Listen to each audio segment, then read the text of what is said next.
I just can't let you go. Lord knows that I've tried to. You said I was the only one. No one likes being like you. You made this mess and left me with the pieces. Now I wanna burn all the bridges between us. I can't focus, I can't forget. I've been thinking too much lately. I just need to clear my head.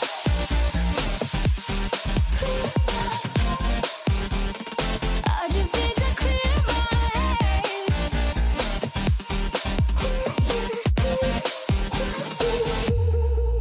I've been stuck going on my way, but it's not like I need it. And we may have some history, but we don't have to repeat it. You made this mess and left me with the pieces. Now I'm gonna burn all the bridges between us. I can't focus, I can't forget. I've been thinking too much lately. I just need to clear my head. Oh, clear my head. I just need to clear my head.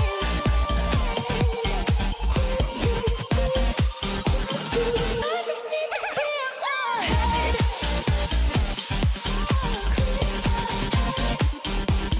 I just need to clear my head.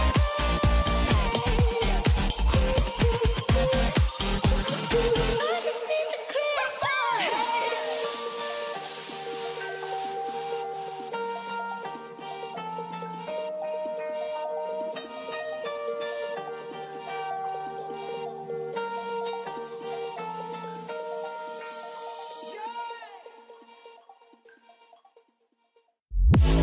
Honey, I'm a perfect 10. What does perfect even mean? Is there even such a thing? Ooh, can we switch up all the rules and imagine a utopia? Darling, I'm just so fed up with these expectations. They weigh me down.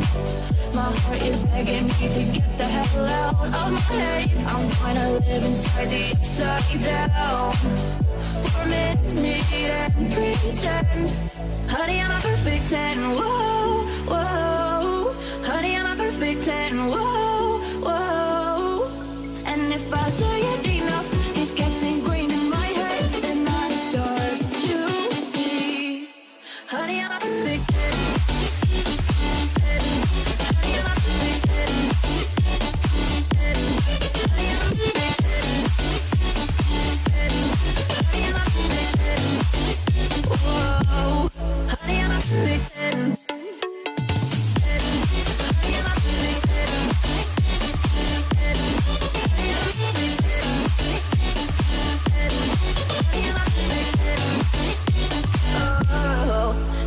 Disgusted with myself, and I'm disgusted with the way we're told to have a certain face, a certain weight, because we aren't pixels on a screen. No, we're human, we breathe. Every single thing we see curated, it's overrated. These expectations, they keep weighing me down. My heart is begging me to get the hell out of my head. I'm trying to live inside the upside down for a minute and pretend. Honey, I'm a perfect 10. Whoa. Honey, I'm a perfect 10. Whoa. And if I say it enough, it gets ingrained in my head, and I start to think. Honey, I'm a perfect 10. Honey, I'm a perfect 10.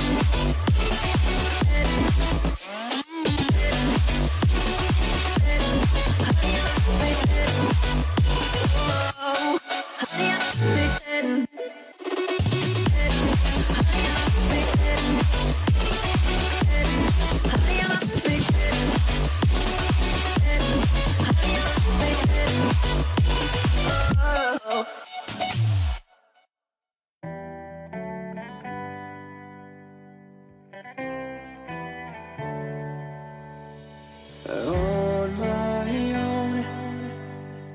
I don't know why you hit the road, but you don't realize I won't look back when you're around. I won't think twice when you're gone. Don't hesitate to call me back, 'cause I won't be there. I won't look back when you're around.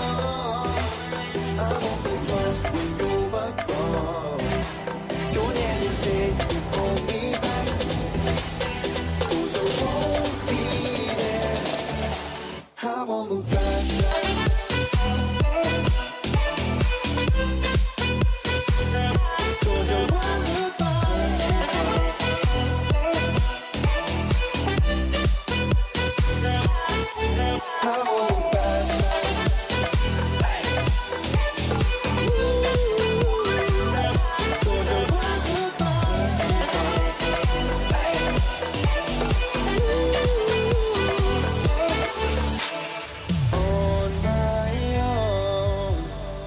I don't know why she told me it's not your fault, but you don't realize that I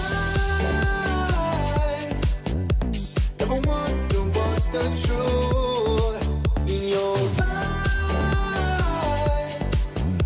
There's a light that makes me blush. I won't look back when you're around. I won't think twice when you're gone. Don't hesitate to call me back, 'cause I won't be there. I won't look back when you're around. I won't think twice when you're gone. Don't hesitate to call me back, 'cause I won't be there. I won't look back.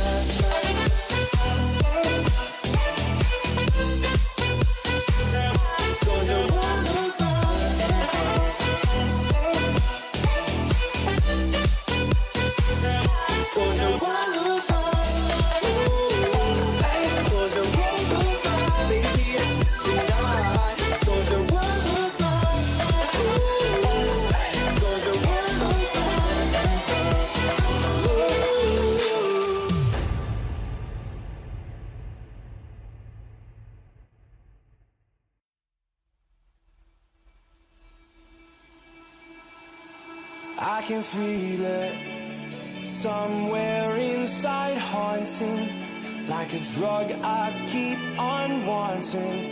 There's a love that fits so perfect it's hard to believe. There's a reason I can feel my heart stop beating, and the air gets tough just breathing. I'm alone but I'm still feeling like someone's with me. It's strange, I know, but I feel like you're here with me, like chasing ghosts. I know you're out there.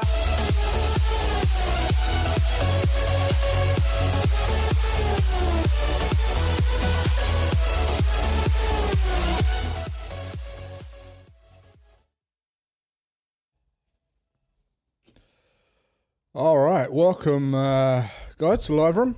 Hope you're doing well. Hope you've had a, let's just adjust this slightly, there you go. Hope you had a nice week so far. What is it, Wednesday? It's Wednesday, hump day. Will we make it for another day? That's the question. Lots of you are enjoying these live sessions, so that's good. Morning Helen, Paul, Chris, Push, Duncan, Chris, Eric. Hope you're all doing well. David, Phil, Kimani, all the usual suspects, isn't it? So, what's going on? What is this about? This is a live trading session. We're going to go through 8 currency pairs. Aussie CAD, Aussie dollar, pound dollar, euro dollar, pound Aussie, pound yen, dollar yen, and New Zealand dollar. We're going to go through them in that order, and we're going to be going using top-down analysis, meaning a 3-time frame analysis, to form a bias and confirmation on trading decisions. Then I'm going to be looking for setups on my trading timeframes and potentially lower timeframe executions or trade management. And the beauty of doing this every day is you get to come in and see what it's really about. It's just consistency, monotony, mundane, systematic. It's just a process of clocking in, clocking out, being consistent. And that's what trading is. And a lot of the time, when you do find the setups, it requires patience to wait for the setup to play out before you can get involved, and then you can earn some money. Morning, Ian. How you doing? Vimbai, good morning. Esoteric Nomads, morning, Jason. Understand this on trading FX, but would be great to hear your thoughts on S&P 500. Looks like the price has hit head and shoulders. Let's talk about the S&P 500 because, we'll definitely talk about the S&P 500 because it's very important. We've just hit a pivotal moment, particularly if you're an investor and you're sick of financial advisors telling you, just leave it in, just ride it out, it'll be all right. And then you wait 3-4 years to come back into profit and basically you'll just break even after 3 or 4 years. And you really want to know how to actually profit from investing in that market through a crash, through a recession. We'll take a look at that in just a bit, and we'll talk a little bit about that as well, because we are literally just in a prime position right now.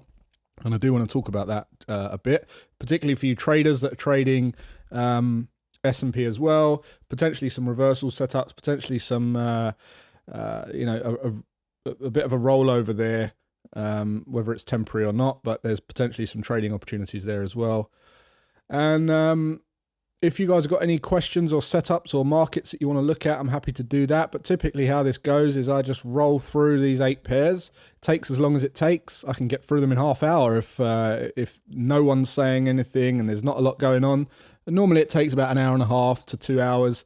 But, it can be done in an hour, it could be a half hour, whatever, right? Just depends what's going on. And I don't string the sessions out either. I don't believe in just sitting there talking for the sake of talking, because it gives off the wrong impression that actually I have to sit here for 3 hours if I want to find trades. I don't want you to think that. I want you to think, if there's nothing there, get away. Come back later. It's just as important that you understand that as you do understand that you do have to clock in consistently every day. I don't know about you guys, but I got into trading for more time freedom, and there's no time for money correlation with trading, which is one of the biggest draws for me. It's one of the most powerful wealth acceleration vehicles that I've ever been able to implement into my own wealth creation strategy. And one of the biggest benefits to me is the time money correlation. Basically, you can spend 15 minutes at your charts and earn as much in a day as you can spending 8 hours at your charts. It's, activity does not produce more money. It's literally not like that. Looking good. Thank you. The hair's growing back. Got a bit of a skinhead going on, but it's growing back, definitely. A little bit red.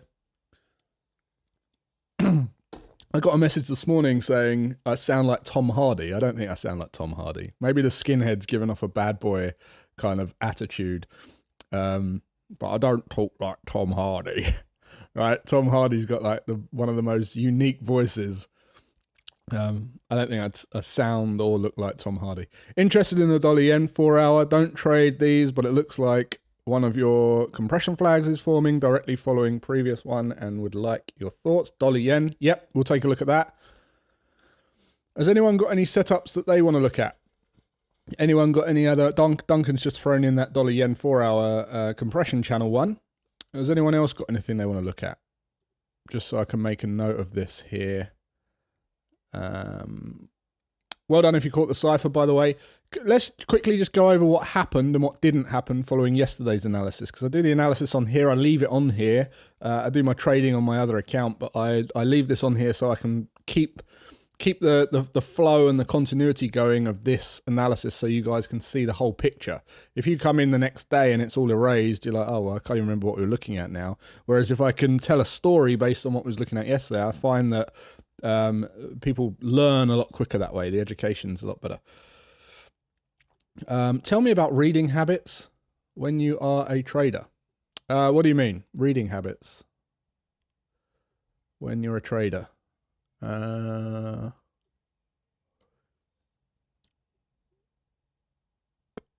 don't know. Tell me, maybe rephrase the question or be a bit more specific. Reading habits. My reading habits are just my reading habits, whether I'm a trader or what. Euro dollar. So let's take a look. The pound Aussie has sprung off of that resistance level. So if you guys got involved with that pin bar, the 3-bar reversal, you're probably in this now. Pound, yeah, the other one was the dollar yen. We had the rollover on the cipher setup. New Zealand dollar didn't push up and complete the, the zone we were looking at for the high probability short, and we ended up rolling over, retesting this low. So some of you might be either holding your horses a little bit now, or you might have got involved with the counter move there. So there was an actual counter move, X, A, B, C, D. This is a Gartley. I don't trade Gartleys on the New Zealand dollar, but there was one there, and you might have caught that and traded that upwards. But other than that, we've tested that low now. A couple of other little smaller patterns in there, but we'll talk about those in a moment. Aussie CAD moves sideways, Aussie dollar moves sideways, but those were pairs we weren't really looking at. Aussie dollar, I was looking for a short, but we didn't break the lows. Pound dollar, we're moving sideways. Euro dollar, we're moving sideways. Pound Aussie, yeah, we've done that one. Dollar yen, this is a compression channel. So if you go out to the 4 hour, you're going to see a compression channel, which we'll look at in a moment. But let's remove all the drawing tools. Lots of consolidation, which you know what that means, right? Lots of sideways movement. Still got a bit of itch going on here. Oh, could I share my screen? Oh, man. Jeez.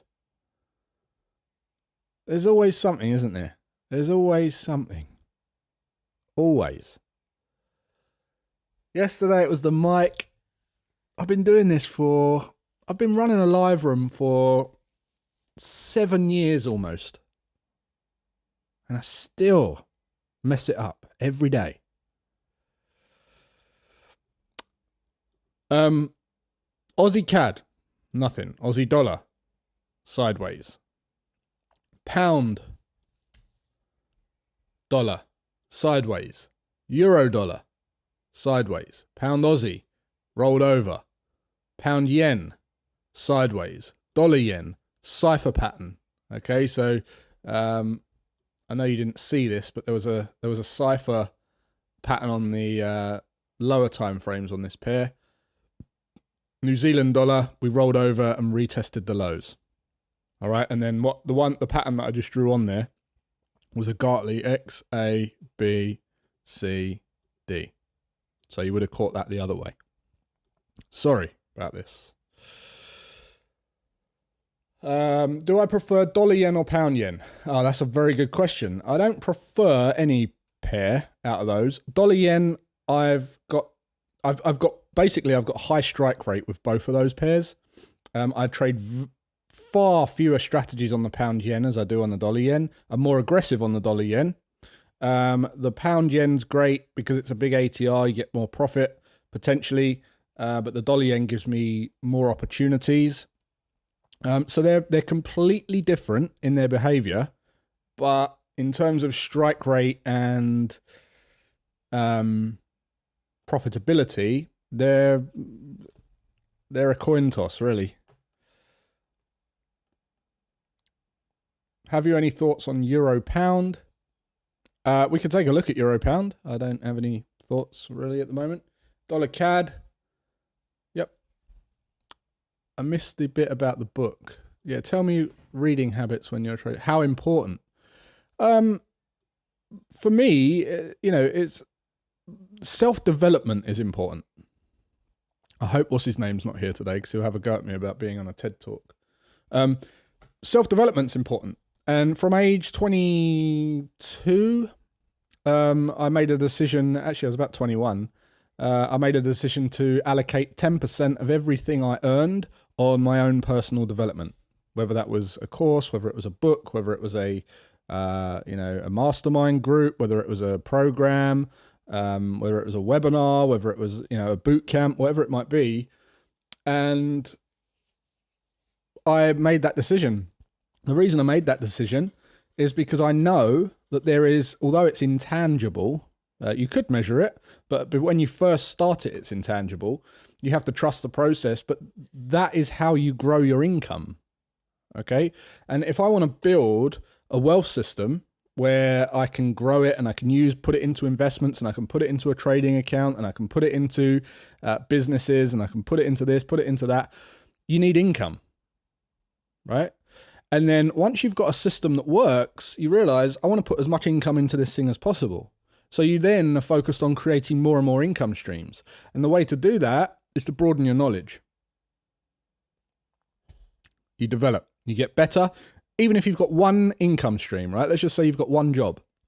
If you go and learn and develop your mind, you'll learn how to do less at that job because you'll learn how to be more efficient. You'll learn how to make more money doing that job. You could learn how to delegate that job. You could learn how, all these things that you have to learn by being around people that have done it has a guaranteed payoff. And it allows you to earn more money to put into the system, to put into the trading account, to put into the, all that kind of stuff, right? It's a habit aside from trading. It's just in everything. So I read about 18 books last year.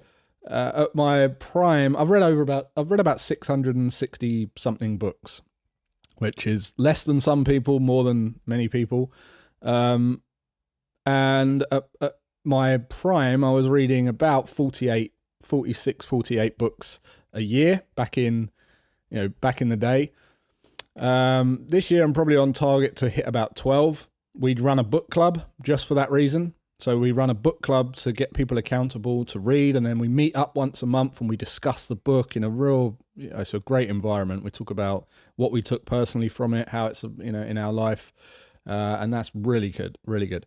But development never stops. It's a continuous, I literally still to this day, 10% of my income goes into a development account, which is a literal physical bank account. And then I have to spend that on development. And sometimes it racks up and racks up and racks up. And I end up with, 10, 20 grand, 30 grand in there. And then I have to go and see what I need, what would help me most. Do I work with a coach? Do I work with a mentor of some sort, right? Do I go on a program? Do I go on a retreat? Do I spend it on a course or books or whatever it might be? I've read 3 pages from a book last year. Get in the book club. I love your haircut, sir. Any tips on psychology when being scared to take a trade? Risk management is on point. Risk management's on point, but scared to take a trade. Trading plan is a good... yeah, I've got advice on being scared to use a trade. I'll share that real quick, and then we'll get stuck into the charts.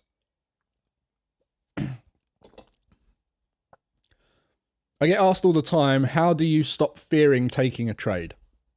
The thing with fear, okay, is it's something that's an imagination, okay? And the imagination is built on something that you've seen either happen to you or happen to someone else in the past that you labeled as negative thing, okay? So, for instance, I was speaking to someone and on one of our calls, and they said, I've got a fear of speaking. And I said, well, you're speaking to me. And they said, well, I haven't got a fear of speaking to you. I've got a fear of speaking on a stage. And I said, okay, so if you're on a stage and there's no one in the room, would you have a fear of speaking? And they said, no. If the room was full of people, I'd have a fear of speaking. And I said, what's the fear? It's not speaking in front of people. The fear is being shown up by something, right? By making to look a fool. It's a specific act. It's a specific thing. When you can nail down what that specific thing is, you can then ask yourself, when in the past, what happened in the past that made me fear being shown up?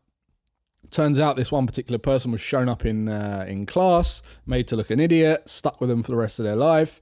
And then what you want to do is once you've pinpointed that, you can then go back to when it happened.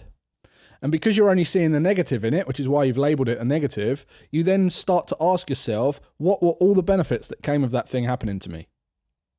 And what happens is, because you've got it down here and you think it's a negative thing, by answering the question over and over again and finding the benefit and the benefit and the benefit, you start to neutralize it. And then you ask yourself, if that happened to me again in the future, would I be fearful? Well, no, because there's all these benefits to it happening. So my advice is, if you've got a fear around trading and losing money, what is the specific fear and why do you think that way? What is it related to in the past?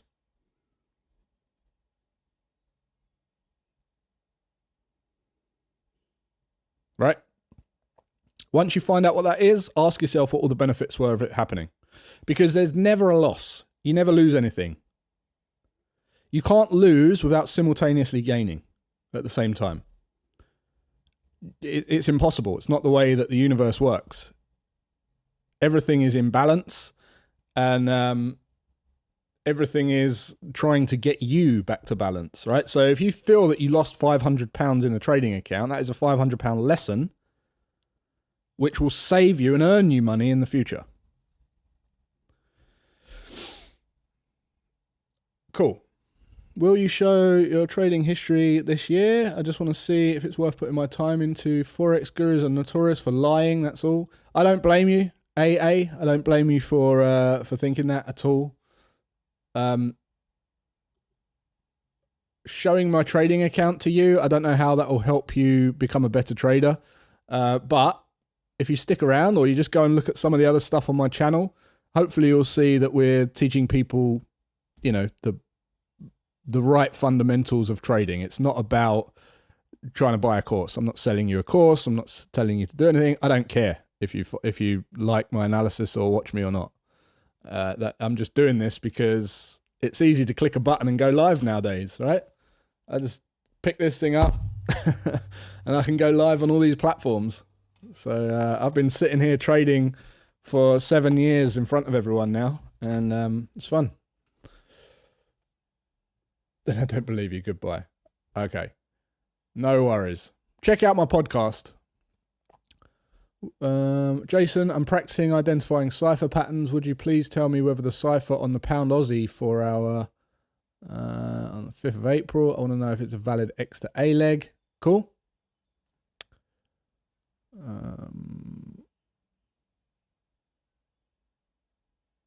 Secondly, firstly, can I say what you do for us here on YouTube is priceless. Secondly, can you help me with understand how to use RSI at structure, when to use it? Thanks so much. Yeah, sure. So look, this is a great session because read that TED talk, makes me laugh how people are just looking for the easy signals. I know.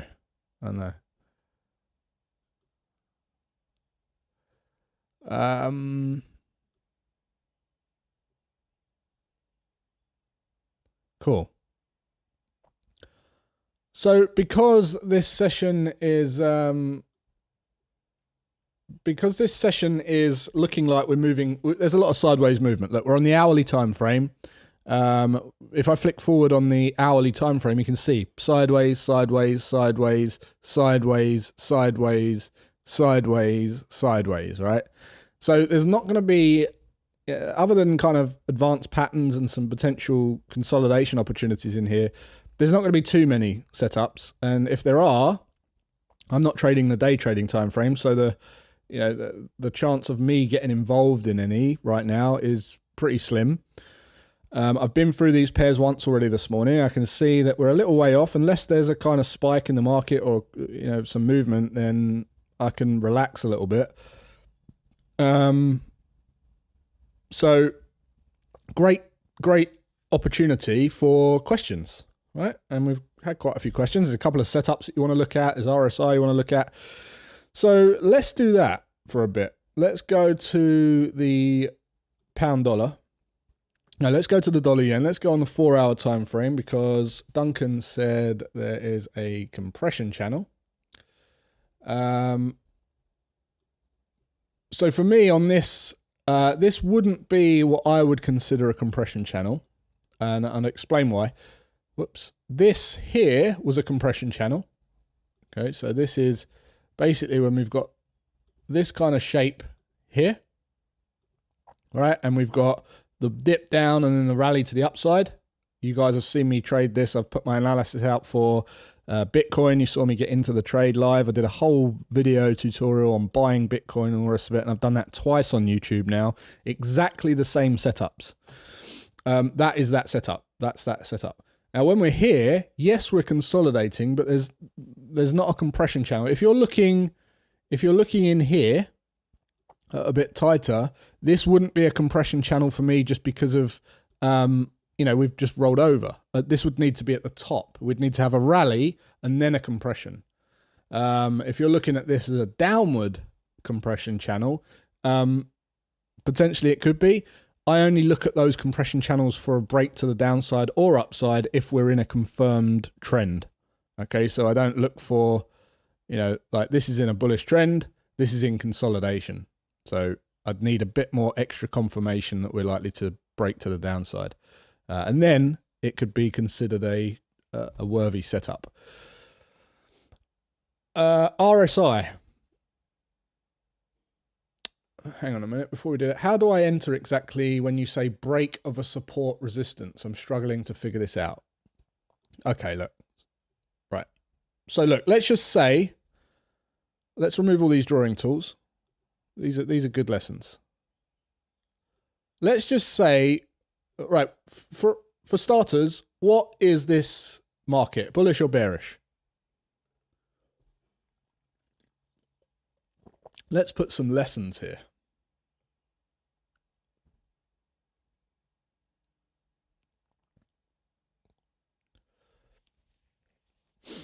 Bullish or bearish? Bullish, bullish, bullish, right? Very, very simple. Bullish is up, bearish is down, and bullish is bottom left to top right. That's the most layman terms you could possibly explain a bullish trend in. Bottom left to top right. Now, if we're looking to buy this, okay, this is a perfect example for your question. If we're looking to buy this up, depending on what type of trader you are, some traders just buy into resistance. They don't care. They just keep buying, keep buying, keep buying, and then they get stopped out when they see the end of the trend, right? Trend is your friend till the bend at the end of the trend. And then they get stopped out, and then they start looking for moves in the opposite direction. They just keep selling, selling, selling. But let's just say we've identified a bullish trend. We want to get long, so we want a buying opportunity. But what we do is we see this happen. Okay, so we see this high. Let me bring on the rectangle tool. Where is the rectangle tool? Here. This high here is defined by the highest high to the highest close, which is here, right? So this zone right here, this red zone, is the high of this initial test. Okay, I'm going to give the RSI example here as well. Now, when we pushed up to the second test, if you were long down here, as long as you're a trend continuation trader, you would have taken targets off at the highs. If you're a trend following trader, you've probably got targets at an extension, so your targets are up here somewhere. But if you're a trend continuation trader, you're taking targets off at the high. Now, let's just say you're not in a trade at all, and you haven't even been able to get into a trade on this, but you're still bullish bias, thesis, we're going to go long. I've got a bullish bias. I want to get long. I want to buy this market. And you've just come into it and you've just looked. You've been on holiday. You've come back. You've looked at the market and you go, right, what's happening here? Well, do you think that it would be wise to buy this right now based on the fact that we've just been rejected at that previous high? We've failed to put in a new high. You want to probably be a little bit more conservative, right? Now on the dollar yen, on the dollar yen, there's kind of is a caveat. You can be more aggressive on the dollar yen, but let's just say, for the sake of this, we've just resisted a new high. So now, if I would come into this market now, I'd be going, right, okay, I want to wait for a break and close above previous structure, which is Cody's question, before I have that confidence and that added confirmation to look for a long. And what that means is you're essentially looking for a break and close above this high. You're looking for a break and close above that high. So we've had a push above it. The high has tested it, but we haven't broken closed above it. If we break and close above it, we've got a new high. That is a new structure high. Make sense? And that would then swing the trade from having a higher probability of consolidating to having a higher probability of moving up. And I always want to be on the higher probability side of the market at all times.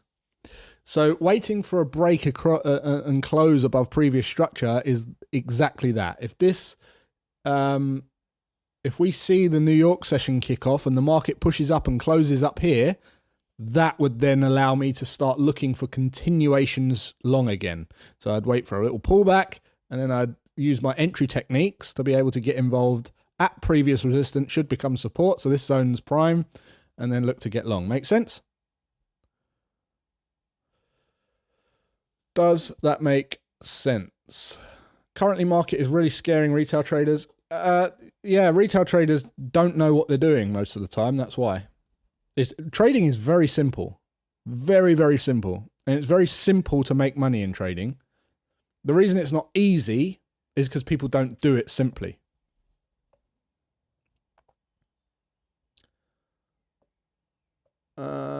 That makes a lot of sense. Would you kind of recommend? I don't know what you mean recommend. That's my personal look on how I trade. That's my approach. Nothing on my radar either, Tony. New York session's been better for the last few weeks. Yeah, we've been saying that actually. Yesterday I said New York session will come to life. Yeah, London session's great for looking at the setups, identifying, getting ahead of the market, but the New York session's definitely where it's at this week. Last couple of weeks, really. A certain time frame to do entries, say 30 minutes or 15. Time frame wise, if you're learning to trade and you want to go and test the strategy, I advise that you test on a higher time frame because you need consistency. So if you can only check the charts once a day consistently at the same time, daily time frame. If you can do it 2 times, 4 hour. If you can do it more than 4 times, maybe the 60, but I wouldn't go any lower than the 60 because the chances are, if you're new to trading, you're not going to have those consistent times when you can dedicate to trading.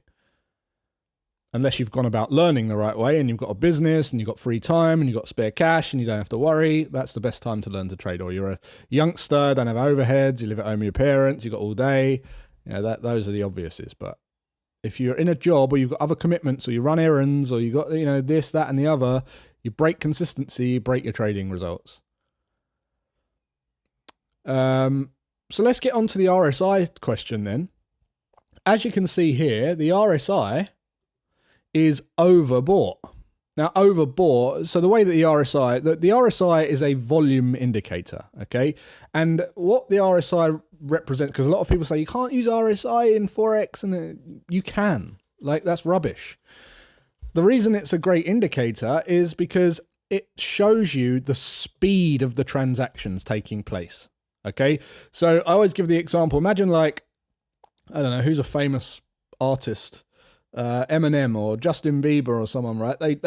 They're doing a concert, okay? And when the concert gets announced and it says we're going to announce the concert on Friday morning at 9 a.m., you can get your tickets and all the rest of it, right? Imagine the speed of transactions, the volume of transactions at 9 a.m. Okay, and as all the front row seats are going, let's just say they're selling front to back, front row seats are going very quick, and then as the tickets start to slow down, the speed of the transactions start to slow down, okay, and then as the seats get further towards the back, the speed of the transactions, the sales being made, the transfer of cash to tickets, to assets, is changing and slowing down and running out of steam until, you know, maybe an hour later, and then it's like 5 left, and then 5 stay left for like weeks. Make sense? Speed of a transaction. Why is that good to monitor? Because we can see when it's really, really accelerated. Okay, there's a lot of transactions taking place and a lot of orders are being triggered. And what that shows us is if it has a drastic drop off, we know that we're likely to see a reversal. Now, this can happen in 2 ways. There's hidden divergence on RSI and there's regular divergence, okay? Regular divergence will show you where we're likely to reverse, and hidden divergence is where we're likely to continue with a trend. And you can go and search up hidden divergence, regular divergence. You'll get a basic diagram and it will show you the differences between the two. conventionally, overbought condition is it's basically between 0 and 100. And overbought is considered at 70. Oversold is considered at 30. All right. Now, there are strategies. I know people who literally, if they're trading a trend, this is literally their strategy. Okay. And there's nothing wrong with this. They'll monitor the trend. As soon as they get a pullback, they'll wait for the RSI to dip into a certain level. Okay. Or go oversold. And then they'll buy it. And that's it. And they sell it off when they get to a certain RSI. I know people who just trade, you know, when they go, so let's just say, for instance, that we're in a trend. As soon as the RSI goes below 30, they'll buy it and then they'll sell it back when it goes above 50 or something like that, or goes above 70. I have my limit set at 20 and 80 because I don't want 30 and 70. I want extremities. So I have my high limit set at 80 and my lower limit set at 20, and I'm looking for using the RSI just for reversals, just for double tops. And I need RSI to go overbought on the double top, and then I want to, on the second test, I need the divergence to be there. I need to be below 80. Okay. Cody says, whoa, isn't that very risky though? Nothing I do is risky. Why? Because I don't just listen to Jason Greystone and go, oh yeah, I'm going to try that. I don't just trade things that I don't know the probable outcome of. So let me just tell you what I mean by that, right? I've just told you that. It's now up to you to go through 10,000 candles or 10 years or, 5,000 candles or whatever you want to go back, 20,000 candles, 100 trades, and go, I'm going to test what you just said. Okay, here's it gone overbought, right? We've got the initial test, wait for the second test, right? We've got divergence, it's pulled back into there. What happens next? What happens next? What happens next? And you track and trace every single setup, and you log every setup, and then you've got a spreadsheet with a load of results where you've not spent a penny and you haven't lost any money, and then you go, right, this is profitable. Or, no, this isn't profitable. But it's not profitable. But what I noticed is I kept getting stopped out and then the market was rolling over. So what if I give the stop loss a bit more breathing room?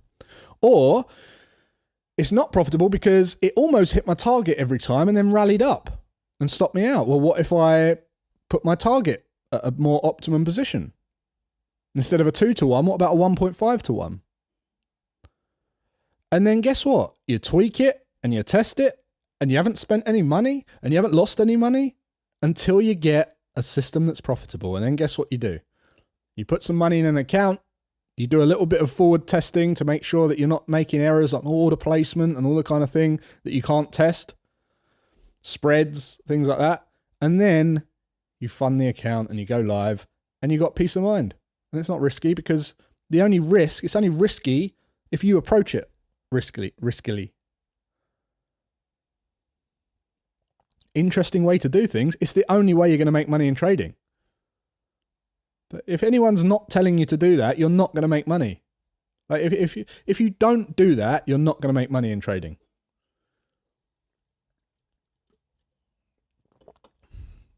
When's going to be another life event? When are you going to be in another life event? You mean like an in-person event? July. We're planning a massive meetup in July. Sorry if I've missed loads of questions. If you've typed them in, type them in again. Yeah,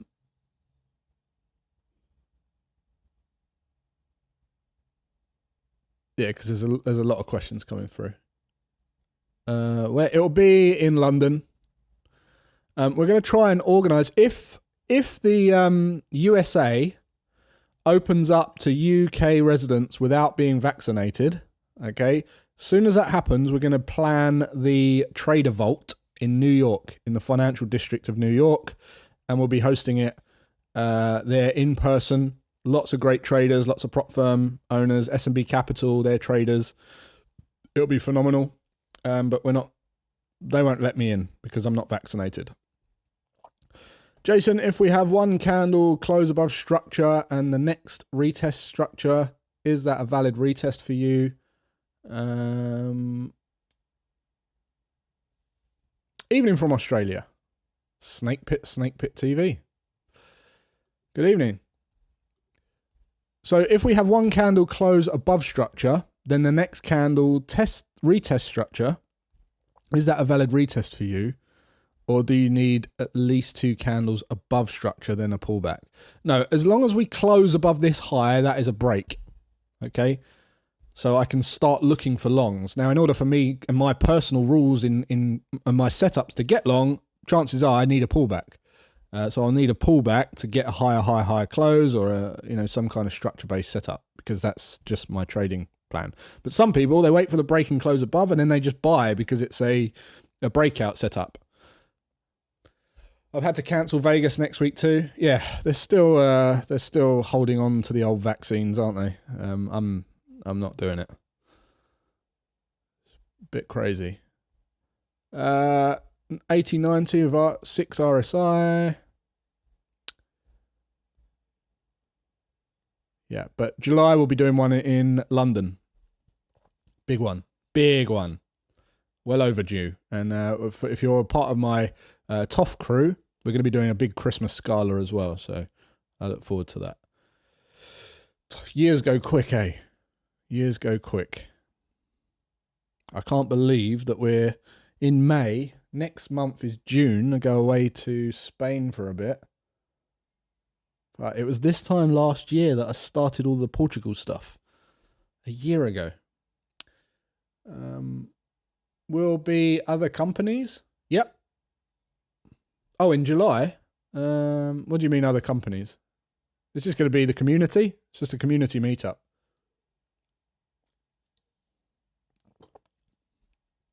How tight should a stop loss be?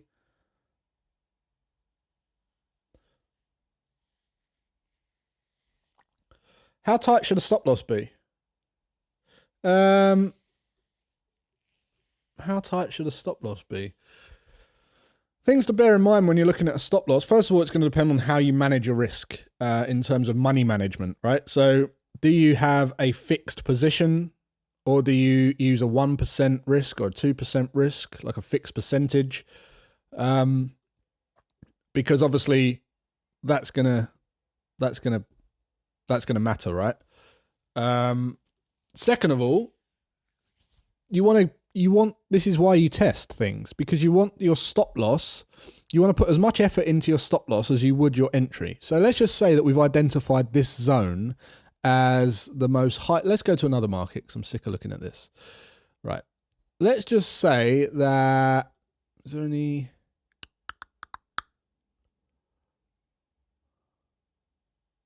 Right. Okay. Let's take a look at this. Let's remove some of this, and I'll give you guys an example. You enjoying this? Is this okay? Like, you guys enjoy this? As I say, there's not a lot on the radar yet. It's probably going to be into the New York session, but it's a bit of a difference. Push says he's got a small question. Don't you trade advanced patterns on the New Zealand dollar? I don't trade cipher patterns or Gartleys. I only trade bats on the New Zealand dollar. Actually, I trade Gartleys on the hourly, not on the 4 hour. I don't trade ciphers on the New Zealand dollar, and I trade bats on the hourly and the 4 hour on the New Zealand dollar. Cool. This is good. These good, important topics. Right. So let's just say that we were approaching this zone. Okay. So you got hindsight. Pretend this hasn't happened, and we're pushing up, and I want to short this. All right. If I wanted to short this market, where should I place my stop loss? Now, you might say, well, a great place to put your stop loss is once we've tested this level here, so this green candle. Let's just say that this green candle was the signal, okay? So I'm interested at this green candle, and at the close of this candle, I enter the trade. So it's an at-bar market, and let's just pretend that this is my order. And I order here, and I sell short here, so I'll color it red, and this is my sell order. Now, where do I put the stop loss? Now, average true range is a good place to start. What does the average true range tell us? It tells us the average movement in pips over whatever period of time you've got the average true range set to. So if it's a 14 period average true range, it means that over the last 14 days, the price has averagely moved this volume, okay? X volume in pips. Now, if that's 20 pips, why that's so good is, one, it tells us the job of a stop loss is to be in a position where we want to know we're wrong as soon as possible. So if we move outside of an average range of the last 2 weeks in the direction away from what we thought it would be, we want to be out quickly. So we place it just above 20 pips, which is the average true range example, and we're out at 22 pips, right? Great. It also gives us breathing room to say, well, we've averaged 20 pips for the last 14 days, so you want 20 pips away to give it breathing room, because it might move a little bit in that direction, but then roll over. So it's a win-win. On top of that, you might want to bear in mind, well, okay, it's 20 pips, but look, let's just say 20 pips is here, right? And 20 pips is at the top of this red zone. So we enter the trade, and our stop loss is on this red zone. If we look left, would you feel more comfortable getting your stops above this previous structure? Or would you feel comfortable getting it right there? This is a perfect example, because what you can see happened here is we just tipped up, and if our stop loss was here, we would have been just stopped out, and then the price rolls over. Let's just say that our trade looked like this, right? So our stop loss was here, and let's just say that we took targets down here, right?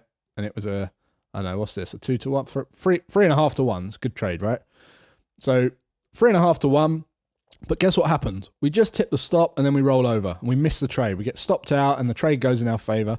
That's when you want to consider giving a bit more discretion, a bit more effort into optimizing your stop loss positioning. Don't just come up with a number. Don't just be arrogant.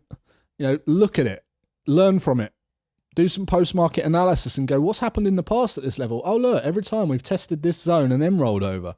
So it pays. If I was to get my stop up here, would that one, because I'm testing it, would it one, give me more winners? Ultimately, right? Does that give me more winners? And two, is the risk reward profile still in my favor? Yeah, we've got 1.3 to 1. So is it worth broadening the risk reward profile for the sake of hiring the strike rate, increasing the strike rate? Make sense? I love talking about this stuff because it's idea. This is the approach you need to develop as a trader. There's not a strategy you can just go and learn from someone and go and trade.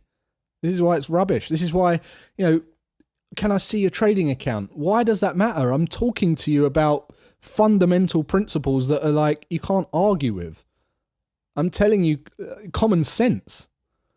This is how you trade profitably. But it all comes down to you having the ideas, developing a system, then going to test it and spend a lot of time testing it. Because that is ultimately the only thing that's going to give you peace of mind to be able to go and trade it live. Nothing else is going to give you peace of mind. You won't trust me. I could tell you it's profitable. You won't trade it. You'll jeopardize it. Your mum, your dad could tell you it's profitable. You'll still jeopardize it. You won't believe them. You have to see it in black and white, and you have to put the blood, sweat, and tears into the numbers and be connected to the numbers so that you can sleep at night.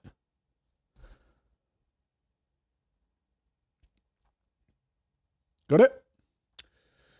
Amazing information. Thank you so much. This starting to make sense. Excellent. I'm breaking through. Damn, I wish I could be there. I'm not vaccinated either. They won't let us travel unless we're vaccinated. I hope one day we'll be able to come and join these events. I'm sure they'll open up an event. They've got to, right? It's ridiculous.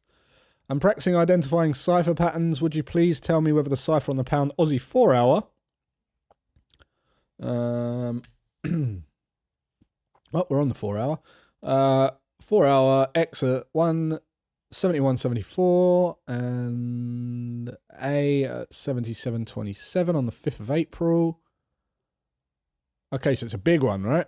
So you're looking at the 5th of April. So you're looking at this X point, 71.74. I think you're looking. somewhere around here. Data's slightly different here. We've got, oh no, 71, 74. There you go. And then A at 77, 78, 77.27. Sorry, 77.27. Okay, got you. So the reason that wouldn't be a cipher for me. So what you're looking at is this: X, A, B, C, D. Great, perfect. Hit the completion point at the 786. Hit targets, 2 targets. Great, right? Amazing. Now, this is all going to be discretionary. The only discretionary thing, this is why you can't trade a system that someone else trades and just expect it to be profitable. You need to make it your own, because you've got different eyes. Okay, and let's just say you're doing your testing and you identify a pattern. Someone else might not identify that pattern. Some people have to squint their eyes to see things that you see naturally, and vice versa. So for me, what I'm seeing here is this. I'm not seeing that impulse leg or that anchor leg, that sore thumb stand out X to A leg. I'm seeing this. So it'd be very difficult for me to see this pattern. So that wouldn't be a pattern that I trade. It doesn't mean that you can't sense check that against me, because that could be a pattern for you. And that's as long as you consistently see that type of pattern and you consider that type of pattern in your trade plan, that is fine. Consistency is key. And if you test it and you find it to be profitable and you're truthful to yourself and you spot all those patterns every time, and you're not just trying to force it because you're just desperate to take a trade, because a lot of people do that, then that's fine. There's an election run to happen before they drop COVID over there. Yeah. Why do you use those EMAs? Don't you suggest those? I use the EMAs. Yeah, you can ignore these. These are just for my swing trading. I use the 8, the 20, and the 50, and I use those for a certain swing trading strategy that I don't really talk about a lot on here, because it takes me about 5 minutes every night to go through the analysis on that.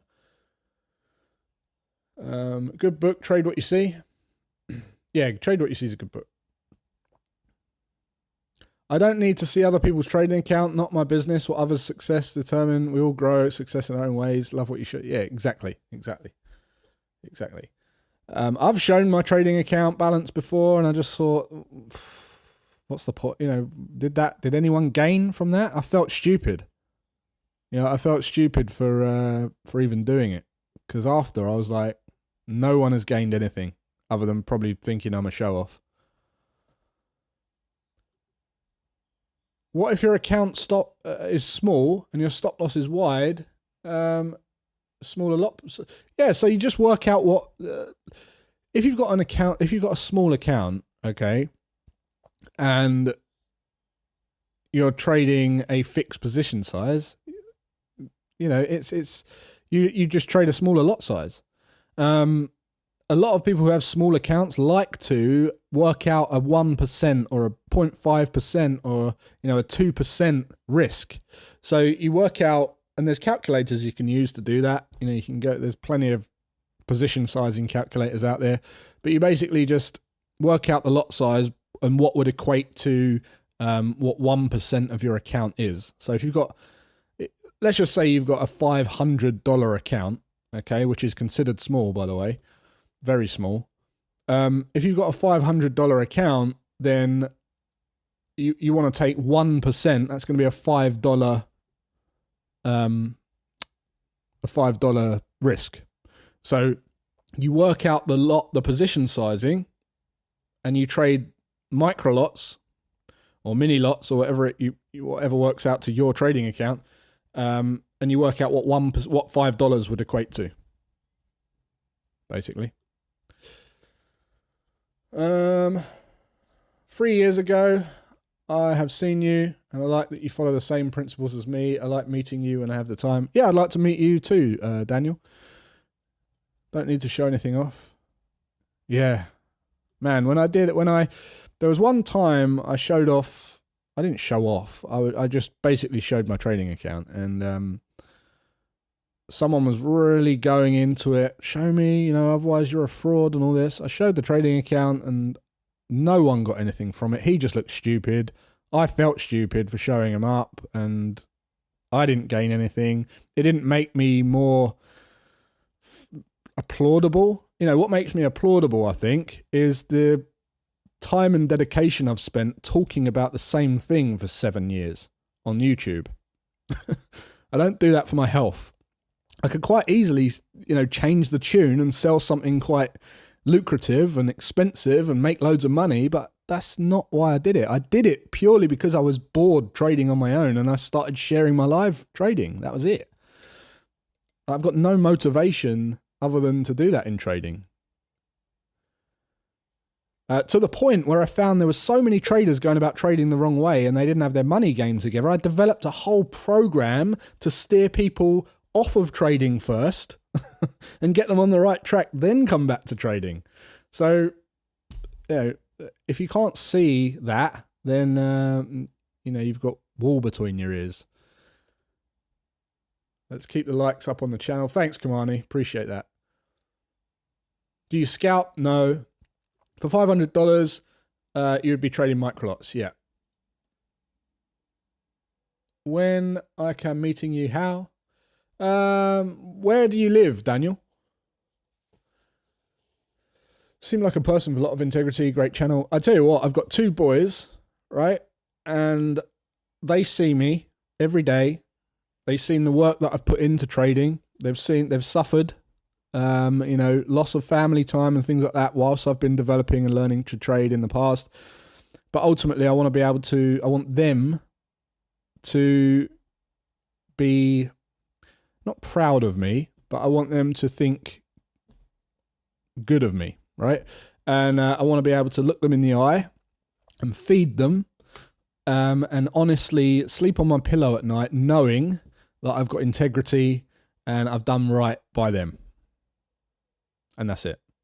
There's a lot of people out there that showcase their kids as part of some kind of, oh, look, my son can do this, so anyone can do it. It's clicking the mouse and all this kind of thing, right? It's disgusting. How low have you got to go? Crazy. I couldn't do that. I need to be able to sleep. And I need to be true and real.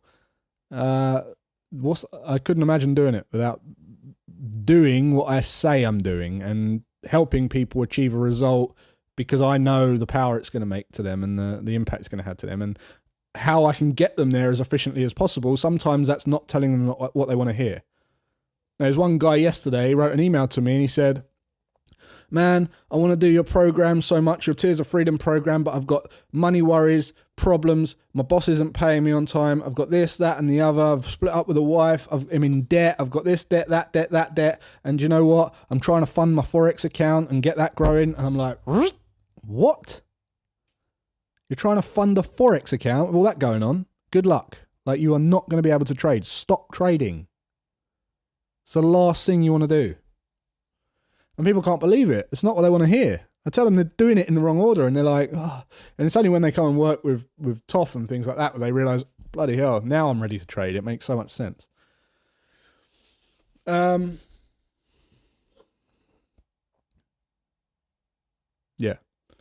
Solid ethics. Thank you. That's all I set out to do. No motivation to do anything else. Life's too short.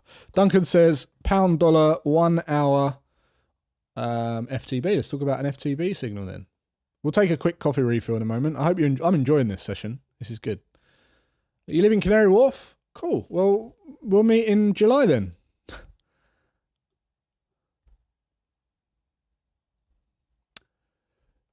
If you can help others sleep well, it will help you sleep well.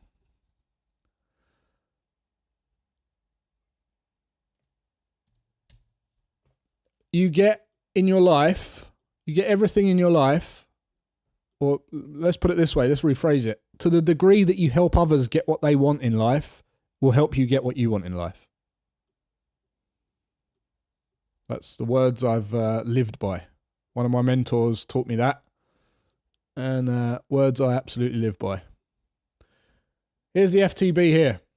This one wasn't valid for me, but there's the FTB. It's conventionally an FTB signal. So this was the signal here. You would have placed your order. You'd have your stop loss above this high now. So let's just move this to here. And you're in. You're short.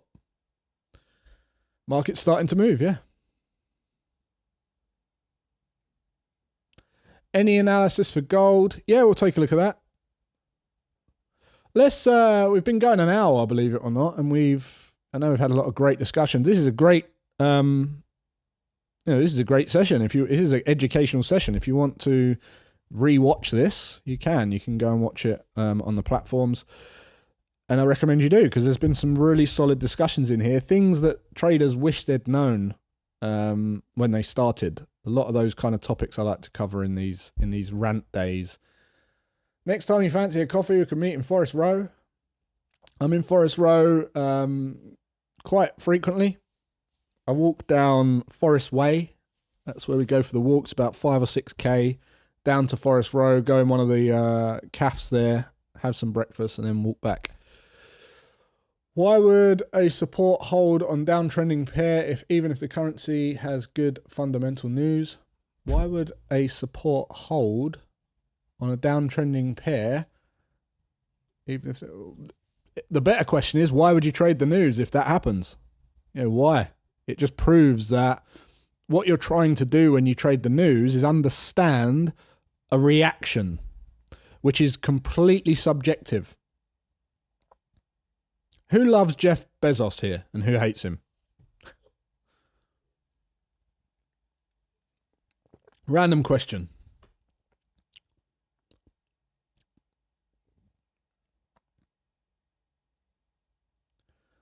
Who loves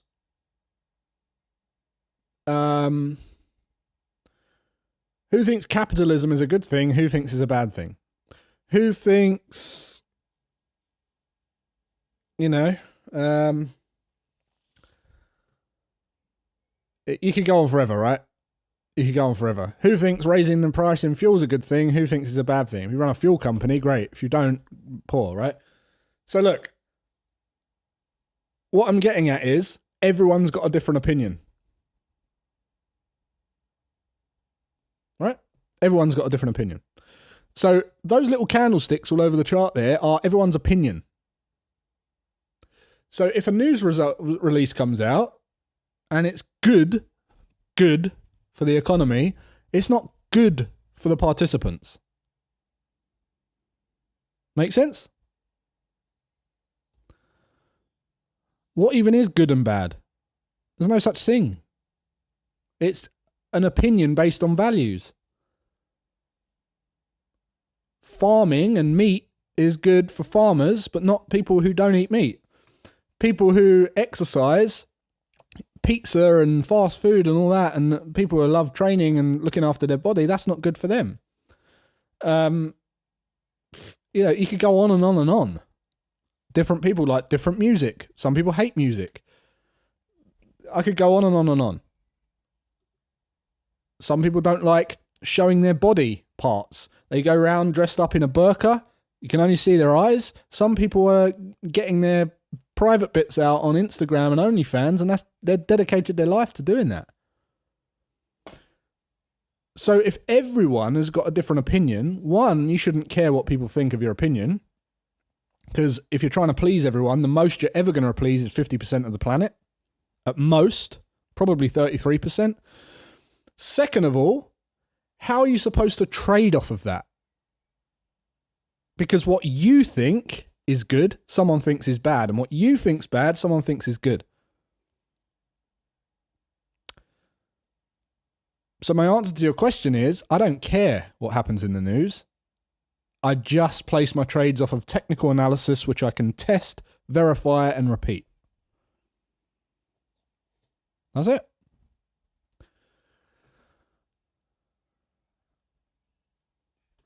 News does affect currency pairs, but most of the time it's been priced into the market before you can even, use it to your advantage. Of course it affects the market. That's all that affects the market. But to trade off of that is a different thing, because it's very, very random and it's very, very speculative. Like you can't guess the market participants' reactions. But you've just said it, right? You see them printing more money, and they literally say we're going to print more dollars, and the dollars go up. Well, shouldn't that go down?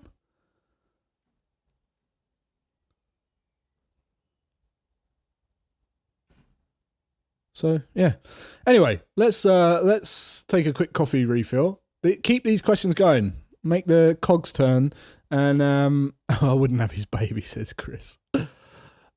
We will keep an eye on this FTB. Let's just make sure the euro wasn't an FTB, but the pound was. Let's take a quick 13-minute break. 8:46 we'll be back, exactly the same time as yesterday. And you got any questions in the break, fire away. We've got the trader coffee break today as well, so tune in for that. And I'll see you in 13 minutes.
All right, guys, welcome back. Second session of the live room.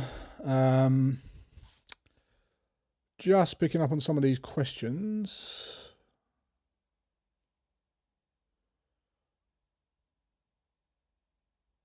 Anyone here doing funding challenges? City Traders Imperium. I interviewed City Traders Imperium on my on this YouTube channel.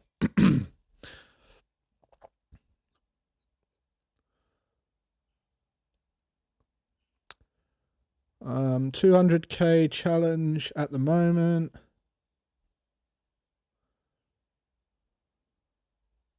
Started about 4 to 6 weeks ago. Bit of a drawdown moment, but overall going to plan. I like the rules having up 7% per year. Yeah. The funded trader.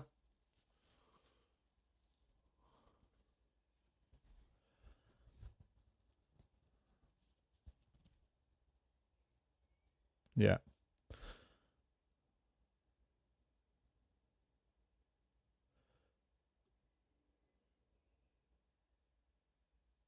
So my opinion on these things is most of them.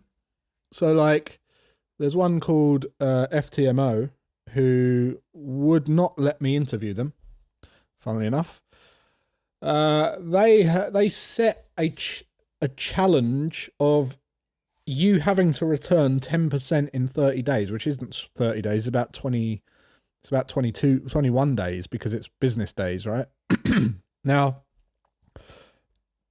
the most important thing you need to master as a trader is to be able to think in terms of profits over a period of time, averaging profits over a period of time. The worst thing you can possibly do is try to generate a certain return in a certain amount of time, because that's not how it works. It's impossible. No trader knows when they're going to make profit. What they do know is they're likely to make a profit over a 12-month period. Okay? So think about what they're offering. The offer is, come and trade with us and we'll fund you because we want you to be a trader for us and you can trade our money. So they want you to trade their money. That's their carrot. That's meant to be their motivation. So if you wanted to do that, you would want to find good traders, wouldn't you? Who have a consistent, nice, steady equity curve, not volatile. Why on earth then would you advertise and incentivize traders to make a certain return in a certain time? Could it be because they want you to pay the sign-up fee and then get the hell out of there? I wonder. I don't know. Maybe they're more focused on the sign-up fee than they are actually getting traders. Of course it's the business. Like, how dumb are people? Seriously. You've got to be dumb to not realize that. Think. But that's not their motivation. They don't care if you're successful or not. If they did, they wouldn't be teaching you to try and earn 10% in 21 days, because that's the opposite of what traders want you to do. Go to a real prop firm and they won't even let you touch money. They won't let you touch money until they can see that you're not being stupid, you haven't got a volatile. The first thing they look at is the first 6 months equity performance, and they look at the pattern of the curve. That's the first thing they look at. And they go, oh, that's a bit of a dip. What happened there? They don't want dips. And guess what? Trading with a time pressure is going to cause you to not be able to trade properly. Oh, man. Look, if there's anyone doing really well with FTMO, let me know.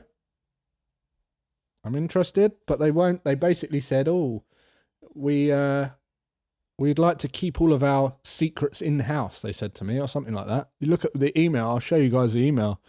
It says, oh yeah, we just don't like, because of our competition. This is another red flag for me, because I don't believe in competition. I believe that you're the pioneer, you be the best at what you're being, you have integrity, you share everything, and the market will choose. You know, you don't have competition. Oh, I'm hiding this, I'm hiding that. You don't hide anything. So yeah, they basically said no. It does help people with a smaller capital, though. Getting funded does, yeah. Going after a challenge for 21 days is not going to help you. You're not going to learn anything from it. And you'll get to the end of it and go, great, I've got the extra bit in my account. Now what have I got to do? I've got to keep maintaining that, or I'm under this pressure to make a return every month. Like, what the hell? How's that going to help you learn?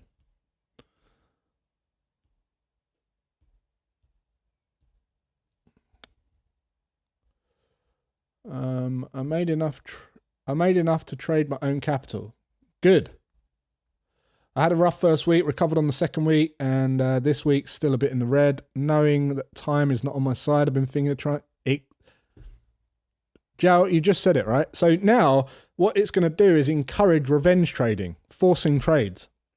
I'm running out of time. I've just got to make the money up. Let's just take a punt and see if I go for it because I've paid anyway. What's the worst that could happen? Let's just take a trade that I would never take normally. And, somehow I've got to replicate this when I go forward in the trading, even though I've got passed by luck. It's like school, right? It's like school. You're learning certain things and memorizing things for an exam. And you could remember how to split an atom, but could you actually do it? No.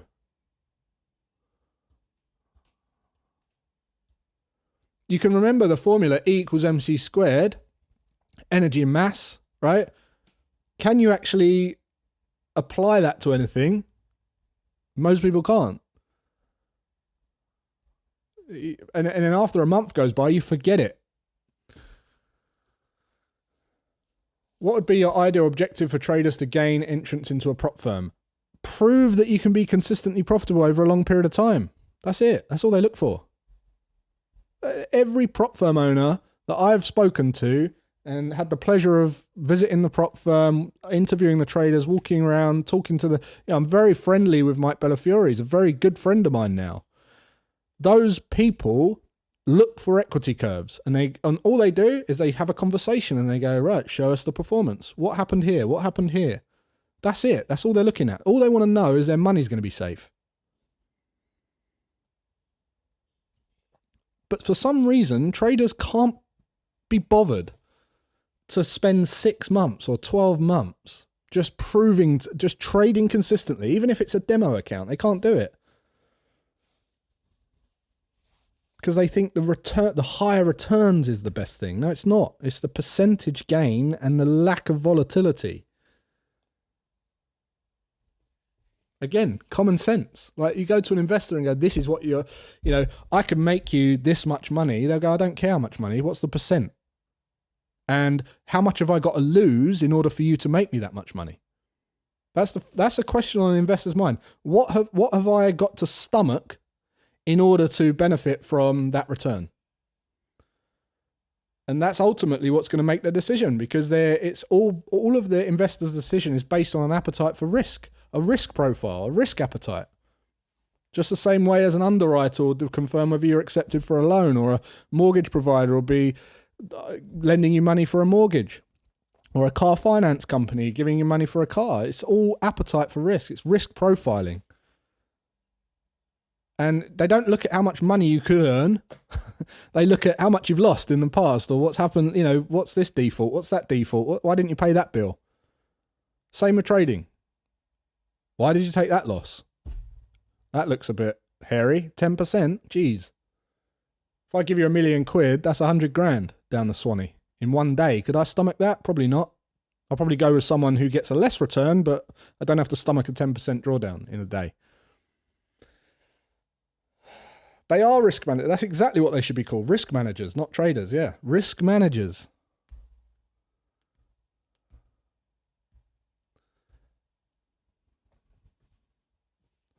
Prop firms should request for at least 2 years of for the funding program. It depends on the trader. Like I know Mike Bellafiore just took their most recent trader that went over to S&B Capital was from Berkshire Hathaway. And from Berkshire Hathaway, phenomenal reputation, showed some performance, great. First month in the firm, $500,000 lost. First month. Does that make him a bad trader, or does that make Mike's risk management bad, or does it just make his risk management normal? And that's, I've profiled the trader, I've done my risk analysis on the trader based on performance. I'm willing to take a punt on that. I know that the maximum drawdown is likely to be this. Have we got enough cash to fund that? And so on and so on. What are your typical go-to confluences when entering a trade? My biggest one is structure. Okay, so if I'm looking at a structure-based trade, I'm looking at structure. I'm looking at price and the way that it will decelerate, and I combine that with structure, RSI, candlestick formations, basically reading price action. That's my biggest confluence. They want to make money off every new trader gets the Will Smith on Chris Rock. Simple.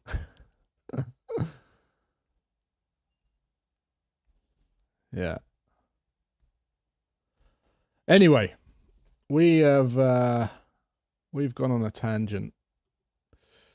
The markets are moving slightly, but there's really not a lot to talk about here. So, bit of a sideways day. Good day for a live stream because, something to do. If you're into these smaller patterns, consolidation is where you're typically going to find them. This is what we call a bat. So this just completed down at the 886. This is a bat pattern. Might be more visible on the 15. There you go. What about volume?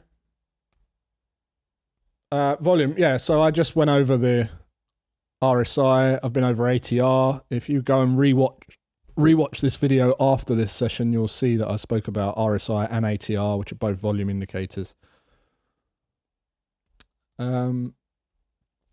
Yeah, S&P. Let's talk about the S&P. Let's go over the S&P and then wrap it up because I haven't got anything on the radar. So what I was going to say about the S&P is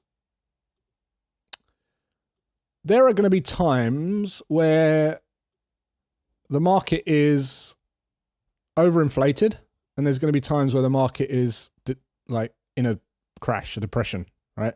And you can see that since, how far can we go back on data here? About 1970. About 1970, you can see a few of the crashes.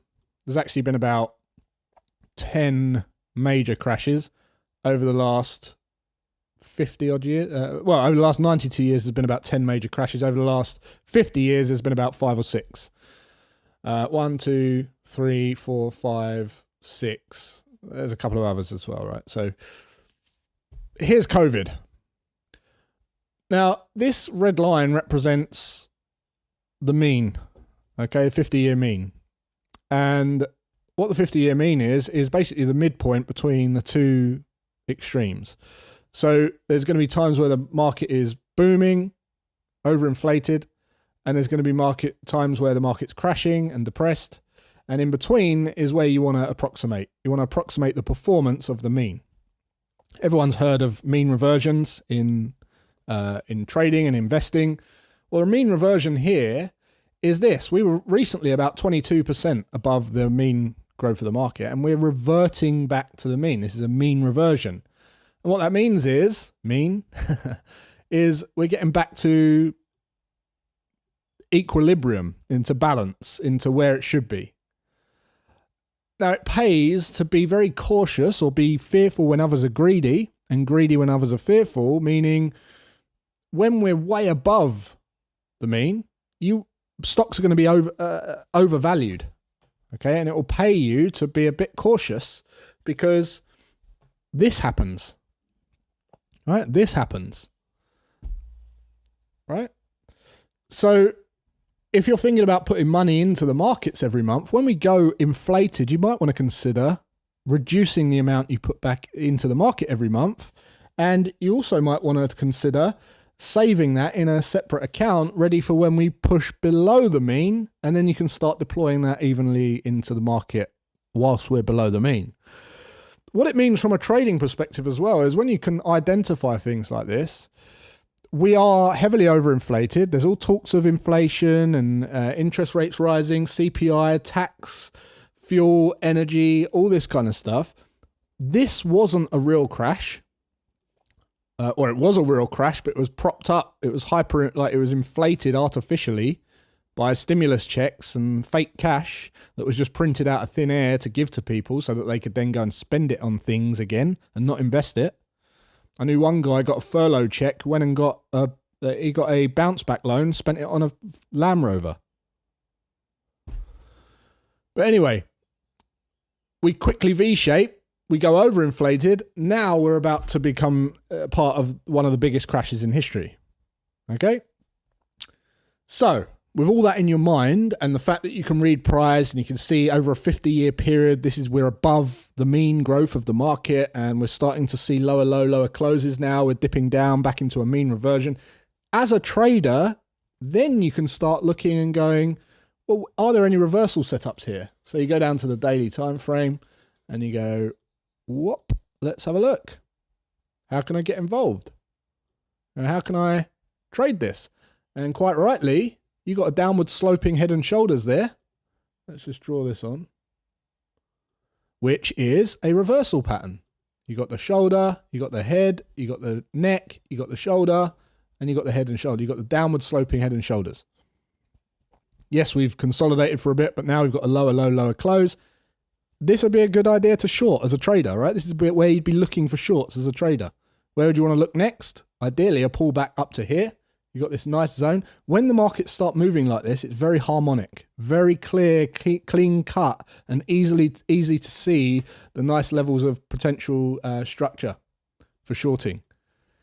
You see the moving averages fanning out nicely now, meaning signaling that there's likely to be a strengthening in the trend. If we can get a pullback to this level here, those of you who are looking to short the SPY or the S&P, this would be the level. Standard and Poor. Standard and Poor short.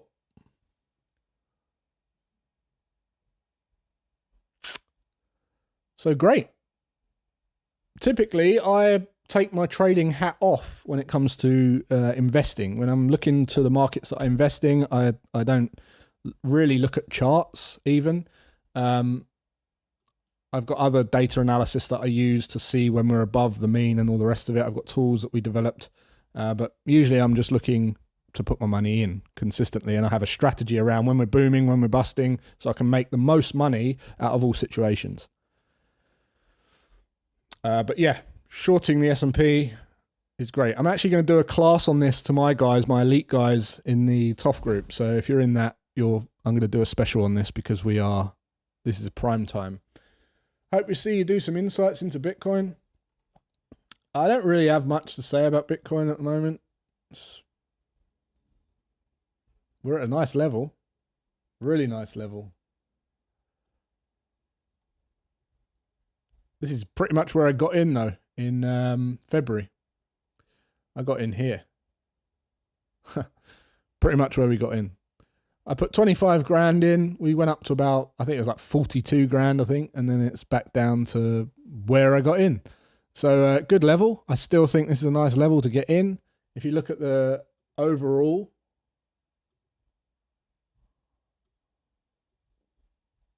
nothing but a compression channel, right? This is why people get so scared. But actually, this is just another compression channel, another flag, another bullish flag pattern setting up. I think we're going to see 100 grand.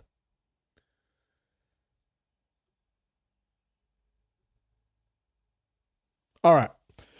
Anyway, I've got nothing left to say. The questions have dried up. I'm going to go and get ready for... We've been going for about 2 hours, 40 minutes. Hour and...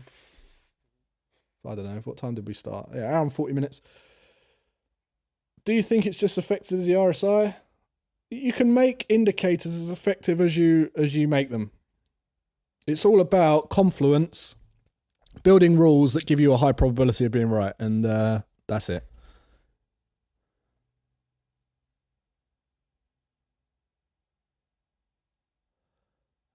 Early discounted prices for a long hold.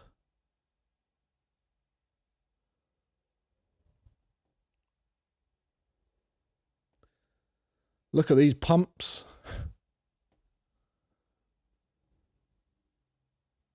Yep. All right. Well, look, guys, whatever it is that you do for the rest of the day, enjoy. Be careful in the markets. Hope you got a lot of value from this session. I haven't really been through my markets in detail, but there's not a lot going on for me. And that's just as much trading as it is when there's lots going on. So if you take that away only, great. Until tomorrow, I'll be back tomorrow to do exactly the same thing again. Take care, have a great rest of your day, and I'll see you then.